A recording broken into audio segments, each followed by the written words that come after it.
सवाल थोड़ा सा खतरनाक है, लेकिन मुझे पक्का भरोसा है कि आपको इस सवाल का उत्तर पता होगा। ठीक है, पहला सवाल आपका है कि गांधी जी के विदेशी वस्तुओं के बहिष्कार के आंदोलन का लक्ष्य क्या था। गांधी जी अक्सर जब भी अपना मूवमेंट करते थे 1915 के बाद, जब वो भारत में आए और उन्होंने 1917, 18, 19, 20, 30 और 42 में कई मूवमेंट किए, उसमें उन्होंने जो व्यापक तौर पे बहिष्कार का आंदोलन चलाया वो असहयोग आंदोलन के दौरान चलाया 1920 में। 1920 में आंदोलन काफी जो है प्रबल रहा, जिसमें बहिष्कार शब्द का प्रयोग किया उन्होंने। बहिष्कार का मतलब क्या था? बहिष्कार का मतलब था विदेशी वस्तुओं को छोड़ देना और स्वदेशी वस्तुओं को अपना लेना। तो विदेशी को त्याग करना और स्वदेशी को अपनाने से एक बहुत बड़ा परिवर्तन होगा, और वो परिवर्तन ये होगा क्योंकि उस समय भारत हैवी इंडस्ट्रियलाइजेशन की चपेट में नहीं था, तो यहां पर कुटीर उद्योगों को प्रोत्साहन मिलेगा।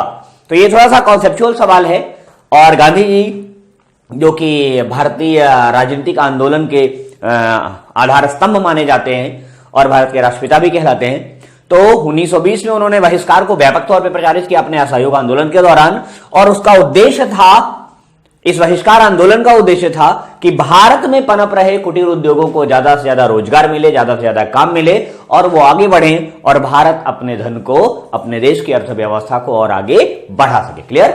चलते हैं अगले सवाल पर। Yes, next. जी हां, भारत का अधिकार क्षेत्र का दर्जा डोमिनियन स्टेट, जिसे आप अधिकार क्षेत्र कहते हैं, उसे डोमिनियन स्टेट कहा जाता है, कि तारीख को क्या मिला? ठीक, किस तारीख को मिला?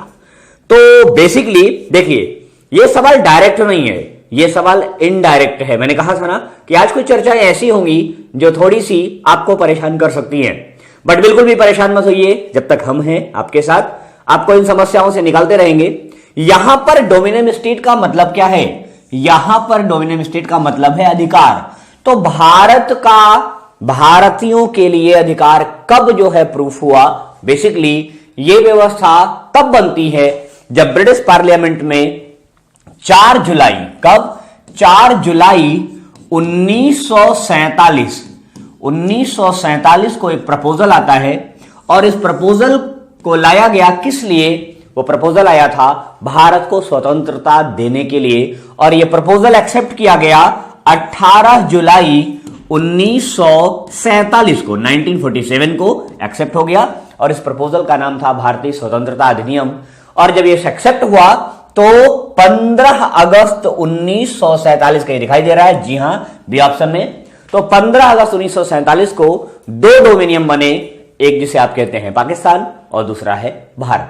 तो ये डोमिनियन स्टेट मतलब भारत को अधिकार क्षेत्र कब मिला? 15 अगस्त 1947 को मिला। क्लियर? अगले सवाल पे चलते हैं, नेक्स्ट क्वेश्चन।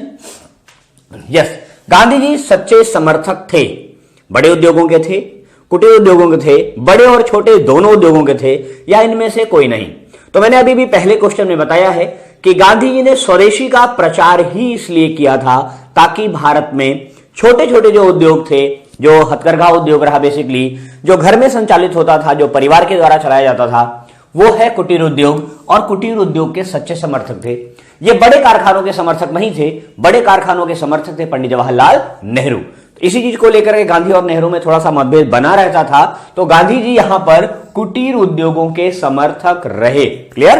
अगला सवाल आपका ये रहा, निम्नलिखित में से कौन स्वराज पार्टी के सदस्य थे? तो बेसिकली स्वराज पार्टी के अस्तित्व के आने की वजह क्या है, इस पर थोड़ी सी चर्चा कर लेते हैं। 1920 में गांधी जी ने असहयोग आंदोलन चलाया, लेकिन चौरी चौरा कांड की वजह से इसे 1922 में जो है उन्होंने स्थगित कर दिया। बारदौली से इन्होंने सत्याग्रह को समाप्त करने की घोषणा कर दी, और इसे तमाम लोगों ने, जो कांग्रेस के ही जुड़े हुए लोग थे, इन्होंने भारी भूल कहा, भारी जो है गलती मानी इसे, कि नहीं करना चाहिए था गांधी जी को ऐसा। लेकिन यहां पर गांधी ने आंदोलन जरूर जो है बंद किया, लेकिन उन्होंने असहयोग की नीति को अपनाए रखने की वकालत की कि आप लोग अंग्रेजों के साथ असहयोग नीति अपनाए रहेंगे। आंदोलन बंद हो गया भले, लेकिन असहयोग करते रहेंगे हम लोग। लेकिन उसी समय कांग्रेस के 2 ऐसे आधार बिंदु थे जिन्होंने इस चीज को डिनाई किया कि नहीं, हमें उनकी पार्लियामेंट में, उनकी असेंबली में जाकर के विरोध करना है, और उसमें 2 लोग जो इसके लिए आगे आए उसमें एक नाम है पंडित मोतीलाल नेहरू जी का और दूसरा नाम है CR दास का। किसका? CR दास। ठीक, CR दास साहब रहे, तो CR दास साहब रहे इसके साथ। तो दास साहब जो है स्वराज पार्टी के अध्यक्ष रहे और मोतीलाल नेहरू इसके सचिव रहे। तो दो लोगों ने मिलकर किया। दास साहब का नाम इसमें है नहीं, पटेल साहब इसमें सम्मिलित नहीं थे, गोपाल कृष्ण गोखले भी इसमें सम्मिलित नहीं थे, तो केवल और केवल एक। ठीक, CR दास के साथ चितरंजन दास जिसे आप कहते हैं। ठीक, CR दास और मोतीलाल नेहरू ने मिलकर के स्वराज पार्टी की स्थापना की। ओके, अगले सवाल पे चलते हैं, नेक्स्ट क्वेश्चन। और ये पार्टी स्थापित हुई, बताना भूल गए हम, 1923 में। कब? 1923 में यह पार्टी स्थापित हुई थी। क्लियर? बाद में इसका कांग्रेस में विलय भी हो गया। इन्होंने कभी कांग्रेस का अपने आप को कांग्रेस से अलग नहीं माना। नेक्स्ट, लंदन में गोलमेज सम्मेलन का आयोजन किसकी चर्चा के लिए किया गया था? लंदन में गोलमेज सम्मेलन, तो वहां पर 3 बार जो है 3 गोलमेज सम्मेलन हुए, जो बेसिकली इन तीनों गोलमेज सम्मेलन की जो स्थिति रही ये 1930 से लेकर के 1932 तक चलाए गए। और इसमें सभी आंदोलन जो है सम्मेलनों में कांग्रेस ने भाग नहीं लिया। कांग्रेस उस समय मतलब भारत, कांग्रेस का मतलब था भारत। तो 1930 से 32 के जो गोलमेज सम्मेलन थे उसमें सब में कांग्रेस ने भाग नहीं लिया। गांधी जी कांग्रेस के प्रतिनिधि के रूप में सेकंड गोलमेज सम्मेलन में भाग लेते हैं। लेकिन एक व्यक्ति ऐसा है जो तीनों गोलमेज सम्मेलन में भाग लेता है, जिसका नाम है BR अम्बेडकर साहब। तो BR अम्बेडकर साहब गए, लेकिन यह चर्चा क्यों बुलाई गई थी आपको बता देते हैं। 1927 में साइमन कमीशन आया और 1927 में जो साइमन कमीशन आया था यह बेसिकली इसलिए आया था क्योंकि भारत में चल रहे कानूनों की समीक्षा करने के लिए समीक्षा की गई और भारत के लिए भावी संविधान या भावी कानून बनाने की प्रस्तावना आई, प्रपोजल आया और वही प्रपोजल वहां डिस्कस किया जा रहा था। तो भारत का भावी संविधान बनाने के लिए गोलमेज सम्मेलन आयोजित किया गया था। क्लियर? तो राइट आंसर आपका क्या होगा? भारत का भावी संविधान बनाने के लिए। क्लियर? थोड़े से हटके सवाल है बट है बड़े मजेदार, जो आपने आज तक ना सीखा होगा। यस, 1927 में ब्रुसेल्स में दलित राष्ट्रवादियों की कांग्रेस में राष्ट्रीय कांग्रेस की ओर से किसने भाग लिया? ब्रुसेल्स जो है कहां पर है? सबसे बड़ा प्रश्न तो यही है। तो ब्रुसेल्स आपका बेसिकली बेल्जियम का शहर है। कहां पे है ये? ये ब्रुसेल्स आपका बेल्जियम में है। कहां पे? बेल्जियम का शहर है ये। तो बेल्जियम में बेसिकली भारतीय मूल के लोग भी रहते थे और यहां पर दलित समुदाय के लोग रहते थे काफी, और इन्हीं लोगों ने जो है वहां पर जो सम्मेलन बुलाया उसमें 1927 में उपस्थित हुए पंडित जवाहरलाल नेहरू। क्लियर? भारत का प्रतिनिधित्व करने के लिए। अगले क्वेश्चन पे चलते हैं, नेक्स्ट सवाल आपका। यस, कांग्रेस की पहली महिला अध्यक्ष कौन थी? तो बेसिकली कांग्रेस 1885 में स्थापित हुई और हर साल दिसंबर माह में इसका रेगुलर अधिवेशन होता था देश की चर्चा करने के लिए। बहुत से लोगों ने बहुत कमेंट किया कि ये बरसाती मेढक है, टर टर करते हैं, कुछ दिनों के लिए फिर शांत हो जाते हैं। ठीक, कुछ लोगों ने इसे भीख मांगने वाली राजनीति कही, तो तमाम इसके ऊपर आरोप लगे, तमाम ऐसी चीजें कही गई इसके बारे में। बट फिर भी कांग्रेस ने देश की आजादी में बहुत महत्वपूर्ण भूमिका निभाई और इसमें पुरुष के साथ साथ महिला अध्यक्ष भी बनी और पहली महिला अध्यक्ष बनी श्रीमती एनी बेसेंट। ठीक, तो जब एनी बेसेंट की बात करते हैं तो हम जानते हैं कि एनी बेसेंट कहां की थी। एनी बेसेंट बेसिकली लंदन में थी। भारत में भारतीयों के प्रति उनकी श्रद्धा थी और ये भारत आई और इन्होंने भारतीयों के साथ बहुत मेहनत की, भारत के लोगों के साथ बहुत मेहनत की। थियोसॉफिकल सोसाइटी की स्थापना की। बेसिकली उन्होंने अपना केंद्र बनाया मद्रास को और ये 1917 के अधिवेशन में, कब? ये 1917 के अधिवेशन में जो है कांग्रेस की अध्यक्षता की और ये 1917 का अधिवेशन आपका हुआ था कलकत्ता में। कहां पर हुआ था? कलकत्ता में। क्लियर? तो कलकत्ता अधिवेशन में इन्होंने, आज इसे कोलकाता कहा जाता है, ठीक है, कलकत्ता अधिवेशन में इन्होंने अध्यक्षता की। ये भारतीय राष्ट्रीय कांग्रेस की पहली महिला अध्यक्ष थी। क्लियर? अगले क्वेश्चन पे चलते हैं। जब स्वतंत्रता की माउंटबेटन योजना स्वीकार की गई उस समय भारतीय राष्ट्रीय कांग्रेस का अध्यक्ष कौन था? मतलब भारत की स्वाधीनता का जब प्रपोजल पारित हुआ तो उस समय भारतीय राष्ट्रीय कांग्रेस का अध्यक्ष कौन था? बात हो रही है 15 अगस्त 1947 की। 15 अगस्त 1947 को भारतीय राष्ट्रीय कांग्रेस का चेयरमैन कौन था? ठीक, तो बेसिकली जिस व्यक्ति का नाम है इस लिस्ट में वह भारत का दूसरा सबसे पॉपुलर नेता माना जाता था, तो वो थे मिस्टर आचार्य JB कृपलानी साहब। ठीक, ये वही कृपलानी साहब हैं जो जब प्रधानमंत्री पद के लिए भारतीय राष्ट्रीय कांग्रेस में चुनाव हुआ तो सबसे अधिक वोट मिले थे फर्स्ट नंबर पे किसको? सरदार पटेल साहब को। और सेकंड नंबर पे जेबरी कृपलानी साहब आते थे। फर्स्ट नंबर पर पटेल थे और सेकंड नंबर पर कृपलानी साहब थे। मतलब भारतीय राष्ट्रीय कांग्रेस चाहती थी कि पटेल साहब पीएम बने और दूसरे अगर पटेल साहब न बने तो दूसरा सबसे महत्वपूर्ण चेहरा था जेबी कृपलानी साहब का। इतने सज्जन प्राणी थे और इतने सुलझे हुए व्यक्ति थे। तो कृपलानी साहब और पटेल साहब दोनों नहीं बने। गांधी जी के जो है कहने पर इन दोनों लोगों ने रिजाइन कर दिया और लास्ट में नेहरू साहब पीएम बने, आपके पहले प्रधानमंत्री। तो 15 अगस्त 1947 को जेबी कृपलानी साहब आपके राष्ट्रीय कांग्रेस के अध्यक्ष थे। क्लियर? अगले सवाल पे चलते हैं। नेक्स्ट क्वेश्चन आपका 9वां सवाल। लाल बाल पाल, ठीक, बाल पाल लाल अत्यंत प्रमुख नेता थे। भाई काहे के थे ये लोग? ये तीन नेता, ये तीन चेहरे भारत में उग्र राष्ट्रवाद के जनक माने जाते हैं। ठीक, आपके लाल बाल पाल उग्र राष्ट्रवाद के जनक माने जाते हैं। ये तीनों देश के अलग अलग कोनों से आते थे। बाल गंगाधर तिलक की बात करें तो बाल गंगाधर तिलक, जिसे आप बाल कहते हैं, ये तिलक साहब हैं। ये कहां से हैं? ये हैं मुंबई से। कहां से? मुंबई इन द सेंस ऑफ महाराष्ट्र। कहां से? महाराष्ट्र से रहे ये। और उसके बाद लाल, लाल लाल का मतलब क्या होगा? ठीक, लाला लाजपत राय। क्या नाम है इनका? लाला लाजपत राय। तो लाला लाजपत राय आपके पंजाब से रहे। और उसके बाद तीसरा जो प्रमुख नाम है वो है पाल। तो पाल मतलब बिपिन चंद्र पाल, जो बंगाल से थे। ठीक, तो पश्चिम बंगाल या बंगाल कह लीजिए इसे। ठीक, बंगाल से थे। ये तीन नेता बेसिकली, ये तीन के तीनों भारतीय राष्ट्रीय कांग्रेस के सदस्य हुआ करते थे। और इन्हीं तीन लोगों के दबाव में, इन्हीं तीन लोगों के विवाद की वजह से 1907 में कांग्रेस का विभाजन हुआ सूरत में। क्लियर? आगे चलते हैं अगले सवाल पे। नेक्स्ट क्वेश्चन आपका ये रहा। सुभाष चंद्र बोस ने भारतीय राष्ट्रीय कांग्रेस से निकलने के बाद किस पार्टी की स्थापना की? तो जरूरी यह है कि हम ये जानें कि सुभाष चंद्र बोस को भारतीय राष्ट्रीय कांग्रेस छोड़ना क्यों पड़ा। क्योंकि सुभाष चंद्र बोस भारत का वो चेहरा रहा, वो व्यक्तित्व रहा जिसके नाम की गाथा आज भी भारतीय इतिहास में चर्चित है। देखिए, समस्या यह थी कि कांग्रेस के अध्यक्षता को लेकर के थोड़ा सा विवाद शुरू हुआ। 1938 में हरिपुरा कांग्रेस अधिवेशन में जो है सुभाष चंद्र बोस साहब को अध्यक्ष चुना गया और सुभाष चंद्र बोस अध्यक्ष रहे। 1939 के अधिवेशन में जो त्रिपुरी में हुआ था, यह अधिवेशन हुआ था हरिपुरा में। और यह अधिवेशन हुआ त्रिपुरी। कहां? त्रिपुरी मतलब जबलपुर में के पास है ये, त्रिपुरी मध्य प्रदेश। और यहां भी उन्हें अध्यक्ष चुन लिया गया। मतलब हरिपुरा में भी अध्यक्ष और त्रिपुरी में भी अध्यक्ष। जबकि गांधी जी चाहते थे कि पट्टाभी सीतारामैया महोदय अध्यक्ष बने और उन्हीं के विरोध के कारण इन्हें रिजाइन करना पड़ा। इन्होंने शिक्षा से रिजाइन दे दिया और जब रिजाइन दिया तो एक नई पार्टी बनाई। कब? 1939 में ही इन्होंने नई पार्टी बनाई जिसका नाम था फॉरवर्ड ब्लॉक। क्लियर? तो 1939 में कांग्रेस से रिजाइन और फॉरवर्ड ब्लॉक की स्थापना। क्लियर? अगला सवाल आपका ये रहा। नेक्स्ट क्वेश्चन, निम्नलिखित में से कौन आजाद हिंद फौज का संस्थापक है? बहुत टिपिकल सवाल है, बहुत खतरनाक है, बहुत परेशान करता है। सुभाष चंद्र बोस, बीडी सावरकर, चंद्रशेखर आजाद, लाला हरदयाल।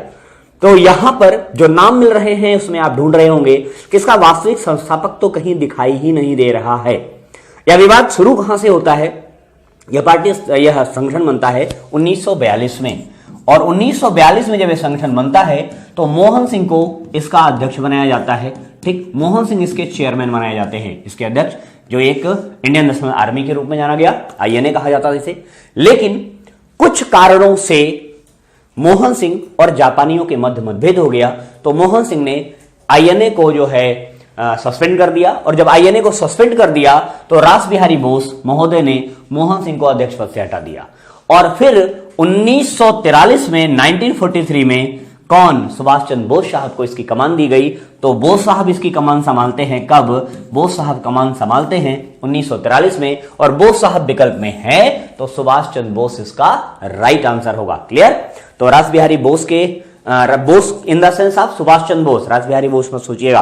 ओके, अगले सवाल पे चलते हैं। नेक्स्ट क्वेश्चन आपका 12 अप्रैल 1944 को सुभाष चंद्र बोस ने एक नगर में भारतीय राष्ट्रीय सेना का झंडा फहराया था। वह नगर इस समय किस राज्य या केंद्र शासित प्रदेश में है? तो बात भारत की सीमा के अंदर हो रही है और 12 अप्रैल 1944 की। इस समय आईएनए के चेयरमैन थे और विश्व युद्ध प्रगति पर था, सेकेंड वर्ल्ड वॉर चल रहा था और इस सेकेंड वर्ल्ड वॉर के दौरान जो है इन्होंने मणिपुर में, कहां पर, मणिपुर में जो है झंडा फहराया था। और मणिपुर में यह झंडा जो फहराया गया बेसिकली, वहीं पर कर्नल शौकत ने भी जो है झंडा फहराया। मणिपुर के उस शहर का नाम है मोइरांग। कहां पर, मोइरांग। मोइरांग नामक स्थान पर इन्होंने झंडा फहराया था भारत का, और वो शहर है आपके मणिपुर में। तारीख याद रखिएगा 12 अप्रैल 1944। क्लियर। तो ये रहा आपका 12वां सवाल। आते हम लोग अगले सवाल पे, जो इस सेशन का जो है 13वां सवाल होगा। ठीक है। तो भारतीय राष्ट्रीय कांग्रेस के प्रथम मुसलमान अध्यक्ष कौन थे? बहुत बेहतरीन सवाल है, कई बार पूछा गया।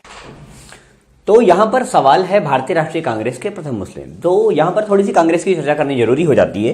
कांग्रेस बेसिकली जिस संगठन का नाम है जिसने भारत की आजादी में महत्वपूर्ण भूमिका निभाई, वो 1885 में स्थापित हुई। कब? 1885 में स्टेबल हुई। और इसके तीसरी जो है बैठक कहां कराई गई, और उसी तीसरी बैठक में बदरुद्दीन तैयब जी महोदय कांग्रेस के पहले मुस्लिम अध्यक्ष बने। और यह तीसरा अधिवेशन आपका हुआ था मद्रास में। कहां पर हुआ? तो मद्रास अधिवेशन के चेयरमैन बनाए गए थे बदरुद्दीन तैयब जी साहब। और जबकि 1885 में जब पहली बार कांग्रेस अस्तित्व में आई, तो WC बनर्जी, व्योमेश चंद्र बनर्जी साहब इसके चेयरमैन रहे। और लगातार कांग्रेस अपना हर साल अधिवेशन करती थी, कभी कभी आवश्यकता पड़ने पर विशेष अधिवेशन बुलाए जाते थे। तो तीसरा अधिवेशन था, कौन था? ये था, ये थर्ड था। कौन सा? थर्ड अधिवेशन था। और उसमें जो 1987 में होगा, ठीक है, जो तीसरा अधिवेशन होगा 1985 में स्थापित हुई, 87 में अधिवेशन हुआ थर्ड। और ये अधिवेशन कहां हुआ था? मद्रास में। जबकि पहला अधिवेशन बंबई में हुआ था। क्लियर। अगले सवाल पे चलते हैं, जो 14वां सवाल आपके सेशन का होगा। नेक्स्ट क्वेश्चन, भारतीय राष्ट्रीय कांग्रेस के पहले अधिवेशन में कितने प्रतिनिधियों ने भाग लिया? बहुत महत्वपूर्ण सवाल है, बहुत बार आया है। देखिए, तो जब भारतीय राष्ट्रीय कांग्रेस का अधिवेशन पहली बार बुलाया गया था, तो वो पूना में बुलाया गया था। लेकिन पूना में प्लेग फैल गया। ठीक, प्लेग फैलने की वजह से समस्या आई और अधिवेशन शिफ्ट किया गया बंबई ग्वालियर टैंक। ठीक, से तेज बहादुर सप्रू संस्कृत विश्वविद्यालय में अधिवेशन हुआ। और इसमें सबसे ज्यादा प्रतिनिधियों ने भाग लिया, कहां के? सबसे ज्यादा प्रतिनिधियों ने महाराष्ट्र के भाग लिया। कुल 38 प्रतिनिधियों ने महाराष्ट्र के भाग लिया था।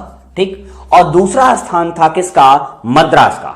ठीक, तो मुंबई के ये 38, मुंबई के 38 और मद्रास के आए थे टोटल के 21। क्लियर। तो 38 और 21 ये दो टॉपर रहे। उसके बाद यूपी और अवध, यूपी और अवध के आए थे कुल 7 और 7। ठीक, तो यूपी और अवध के भी लोग काफी जो है इसमें रहे। पंजाब और बंगाल, ठीक, पंजाब के 3 थे और बंगाल के भी 3 प्रतिनिधि थे। ठीक है, तो इस प्रकार यहां पर कुल मिला जुला के 72 प्रतिनिधियों ने भाग लिया था। ये मोटी संख्याएं हैं, एक एक प्रतिनिधि भी कहीं कहीं से आए थे। तो यहां पर टोटल कुल पहले अधिवेशन में 72 सदस्यों ने भाग लिया था। क्लियर। अगले सवाल पे चलते हैं, जो नेक्स्ट क्वेश्चन होगा आपका, भारतीय राष्ट्रीय कांग्रेस के गठन संबंधी आंदोलन की किसने शुरुआत की थी? तो भाई देखो, गठन की बात जहां तक है, इस आंदोलन, एक आंदोलन रहा भारतीय राष्ट्रीय कांग्रेस की स्थापना, और अलग अलग विचारकों का अलग अलग मत है। अलग अलग विचारकों ने अपने अपने हिसाब से इसे परिभाषित किया है कि आखिर क्यों आई कांग्रेस, क्यों बनाई गई। क्योंकि ये बनाई गई कांग्रेस अधिकारी के द्वारा, जो इंडियन सिविल सर्विस का एक रिटायर्ड अधिकारी था।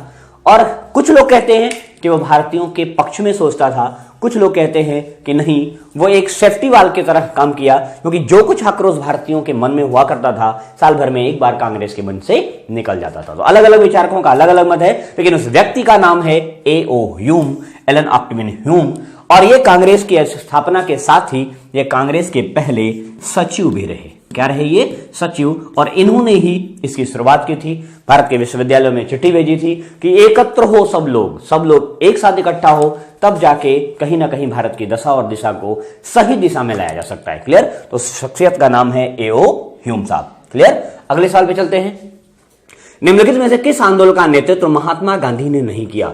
तो महात्मा गांधी के सारे आंदोलनों की बात यहीं पे कर लेते हैं। महात्मा गांधी 1915 में भारत जब आए, तो इनका पहला जो है आंदोलन रहा 1917 में, और वो था चंपारण। चंपारण मतलब बिहार। दूसरा इन्होंने मूवमेंट किया खेड़ा 1918, खेड़ा जो गुजरात में था, किसानों से संबंधित आंदोलन रहा।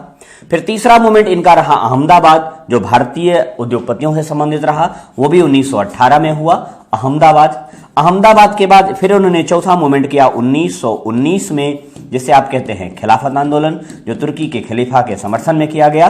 खिलाफत के बाद इन्होंने पांचवा आंदोलन किया 1920 में, जो पहला अखिल भारतीय आंदोलन रहा, जिसे आप कहते हैं असहयोग आंदोलन। ठीक, और छठा इनका मूवमेंट जो और भी खतरनाक रहा 1930 में इन्होंने किया, जिसे आप कहते हैं सविनय अवज्ञा आंदोलन या नमक आंदोलन, जो भी कह ले आप। सातवां इनका फाइनल टच रहा 1942 में भारत छोड़ो आंदोलन। क्लियर? तो आंदोलन रहे, इसमें भारत छोड़ो आंदोलन है या गांधी के द्वारा किया गया, असहयोग है, सविनय अवज्ञा भी है, बट स्वदेशी आंदोलन नहीं है, क्योंकि यह स्वदेशी आंदोलन गांधी जी के भारत आने के पहले ही चला दिया गया था। यह स्वदेशी आंदोलन चलाया गया 1905 में। और यह स्वदेशी आंदोलन क्यों चला था? क्योंकि करजन ने बंगाल विभाजन कर दिया था, तो इस बंगाल विभाजन के विरोध में चलाया गया था। ठीक, बेसिकली करजन भारतीय हिंदुओं और मुसलमानों को की एकता को तोड़ना चाहता था। बंगाल काफी बड़ी प्रेसिडेंसी थी, यहां अधिक मात्रा में हिंदू मुसलमान थे, और बेसिकली उग्र राष्ट्रवाद का केंद्र भी था। 1904 में यहां पर उग्र राष्ट्रवाद बहुत तेजी से, क्रांतिकारी गतिविधियां बहुत तेजी से पनप रही थी, उन्हें तोड़ने का प्रयास था। तो यहां पर आपका राइट आंसर होगा स्वदेशी आंदोलन। ठीक, स्वदेशी आंदोलन बंगाल विभाजन के समर्थन में चलाया गया। उस समय गांधी जी भारत में नहीं थे, कहां थे? दक्षिण अफ्रीका में थे। क्लियर? अगले सवाल पे चलते हैं। नेक्स्ट क्वेश्चन आपका ये रहा, खिलाफत आंदोलन किसको अपमानित करने के खिलाफ विरोध करने के लिए प्रारंभ किया गया? बेसिकली बात हो रही है प्रथम विश्व युद्ध के बाद की।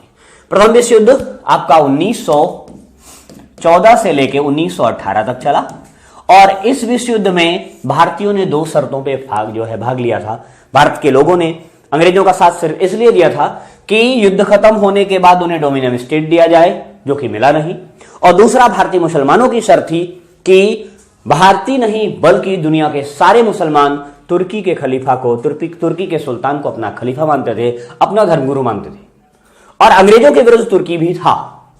तो भारतीयों ने साथ दिया था इस शर्त पर कि युद्ध जीते या हारे तुर्की के खलीफा के पद के साथ कोई छेड़छाड़ नहीं करेंगे। और अंग्रेजों ने वादा भी किया था। तो तुर्की के खलीफा को जब अंग्रेजों ने अपदस्थ कर दिया, पद से हटा दिया, तो भारतीय मुसलमानों ने एकत्र होने का प्रयास किया, और गांधी जी को मौका मिला हिंदू मुसलमानों को एक करने का।